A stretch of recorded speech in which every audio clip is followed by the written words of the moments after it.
Hey everyone, I'm Addison. I'm an A.M.P. IA, about 8 years experience.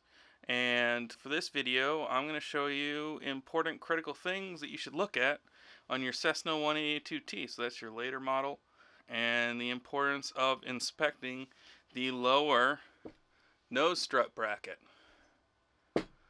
Yeah, this is appears to be a common occurrence when people do hard landings.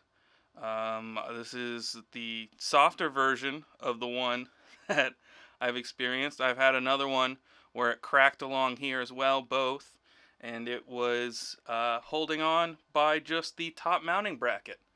Yeah, that's fun. Uh, it was a joy to get across. I got some photos of it. They're probably popping up all around. Of the fun experience of moving an airplane while trying not to damage the firewall, because that was essentially all that was holding it in place. Now, the two main places that it cracks, obviously, are right here where it mounts to the strut, and then, more importantly, this is the one that I believe will show up before this crack happens. This section right here, this little ear loves cracking off. Now, as you can see, I have this mounted up how it would be mounted on the airplane. So it'd be like that. And so this one's kind of hard to see if you don't remove, I call it the oil pan, because it's a fairing underneath the fuselage that covers up this section fairly well. And I call it oil pan because whenever you change someone's oil, and if you didn't catch the oil from the oil filter, it goes straight into this fairing. And into this fairing, it'll just build up oil, and you just got to take it down and clean it out. And you should be, every time you're doing an annual inspection, pulling that panel down, because this is, once again, let's see if it'll focus where I want it to. This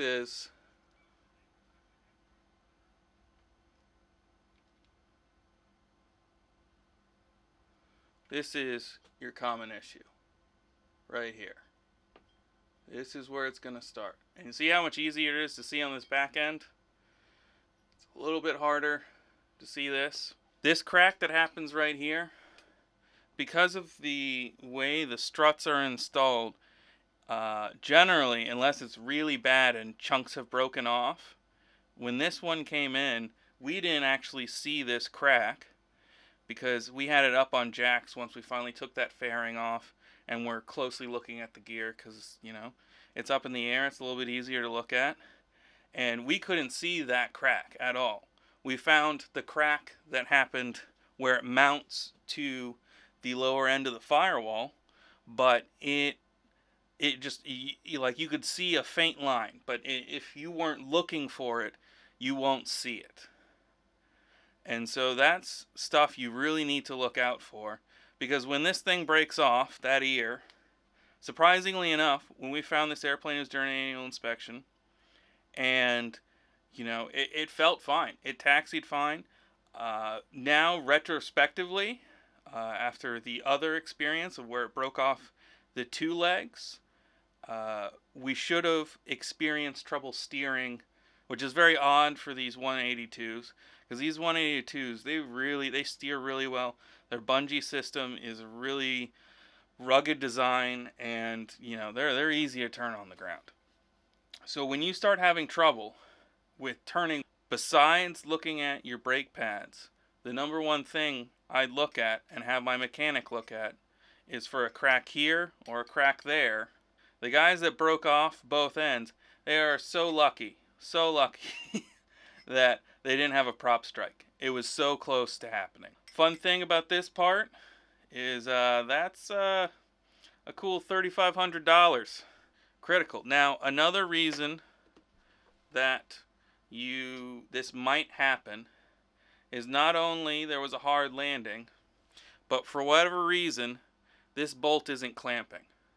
If this bolt isn't tight and isn't clamping, the strut will start sliding as it hits, and that's going to cause your fatigue crack on both these areas. By catching these things early, which technically, if you look at this, we caught this early because the only thing that broke was this. The other one, not so much. But catching these early can save people a lot of money and a lot of heartache. Because if you don't catch it, and then they do have another hard landing, and it hits the prop, that is a very expensive day for the operator. And, you know, our whole goal in this aviation world is keep these babies flying responsibly and safely. And the more we do that, the more stay in the air. All right, have a good day, guys.